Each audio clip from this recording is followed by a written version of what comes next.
Hey guys, it's John V3 IPS again. I don't know, kind of got bored this afternoon, so gotta go shovel some snow. But anyways, what I ended up doing here is I've been using and experimented with some copper tape that I used on a plastic backing, which turned out to be like a measuring tape from somewhere, and kind of was okay. And then I had Faraday tape as well too for some grounding mats and an EMI thing and something to protect some equipment from heavy jamming interference. Anyways, kind of worked out okay. So I ended up saying, hey, why don't I still have that measuring tape. Why don't I just fiddle around with that? And that's what I ended up doing. And I've got a little weight there. It's a Frisbee and a small little tripod made by camera company, Slick, from I think the 80s or something. Anyways, I was at the Thunderbird Amateur Radio Club Hamfest a few weeks ago when I was down in Arizona. We were in Phoenix for a while, and I went to the Hamfest, and some guy was selling what he thought were chokes, but it turned out to be Gabil radio inserts for a tripod. And guess what? A little slight modification on the tripod. It fits right in. So I've got this small little stand-up tripod. So far, it hasn't fallen over.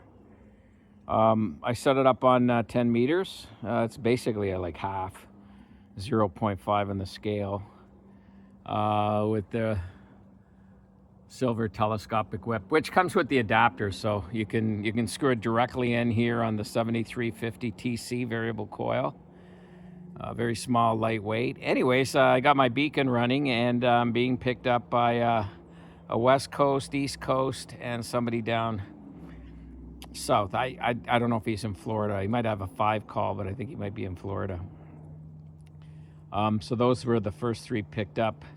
Comparing this to a Par Electronics HF28, which is a 10-meter omnidirectional, horizontally polarized loop antenna, that would have lit up for sure. The other day when I tried it, I had 4 out of 5 workable stations, and today this one here I have out of the 3.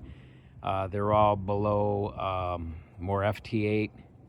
Maybe CW mode. They wouldn't be workable on sideband. They're just a few dB above the local noise floor level there. So that kind of gives you a good idea of what's going on. But anyways, hey, a quick experiment.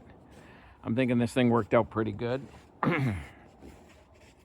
Mix and match some components. I had this Faraday tape on this plastic measuring tape out the other day for 4 hours while it was snowing, and it didn't delaminate or fall apart or anything like that. So I'm going to let this run here, see what the beacon's up to, and see what kind of coverage we get. But yeah, never stop experimenting, guys, and have fun out there. V3 IPS, approved and tested by V3 IPS, the Gabil GRA-7350TC. Get the one with the 38-24 stud mount. Also comes out with the MC mount or the PL259 connector. Maybe get both. Comes with a telescopic whip. Mine came with the 80-meter coil.